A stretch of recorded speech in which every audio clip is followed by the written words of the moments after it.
I'm going to focus on Nick Sirianni here.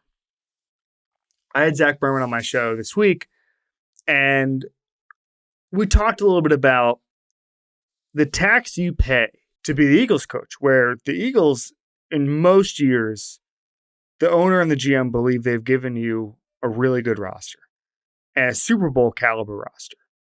And the tax you pay is that you can't really have an off year. And Nick Sirianni has to win this year. Has to. And he made the changes that Lurie wanted to hear made, where you're bringing in a new staff, you're bringing in Vic Fangio, who they wanted a year ago, you're bringing in Kellen Moore. I'm not really sure what the offense is going to look like. We'll put that off to the side. I would have probably not retained him. There's no excuse to start 10-1 and then just lose the ability, like the end of rookie of the year, to play sports. And that's kind of what happened. Your job as a coach is to be a problem solver.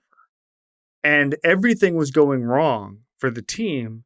And I just didn't see a coaching staff that was like, oh, wait, I got this. Like in any area. And again, it's my line over and over and over again.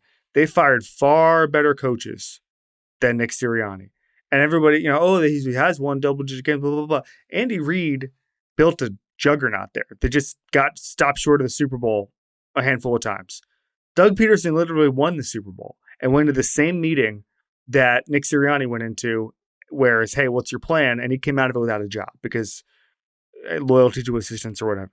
They fired Chip Kelly after one bad year, and they didn't like that he moved the holiday party. And that's just how the Eagles run things. It's almost like British soccer-y, where it's like your expectation is you're competing for a championship every single year. And if you're not, that's on you. There are no other excuses. The problem solver point is such a good one. I think it's something that I was thinking about all last year, because one of the most striking things about last year to me was just how discombobulated the Eagles offense was from times.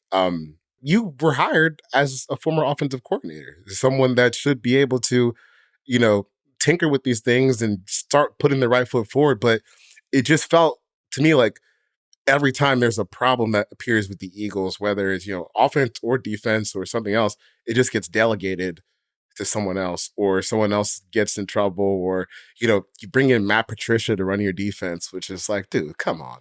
When are you going to show the offensive mastermind that got you hired? Because right now it looks like that guy is in Indianapolis again with Steichen, and what he was able to do in Philadelphia. So even when they were 10-1, I was like, they might need to fire their head coach.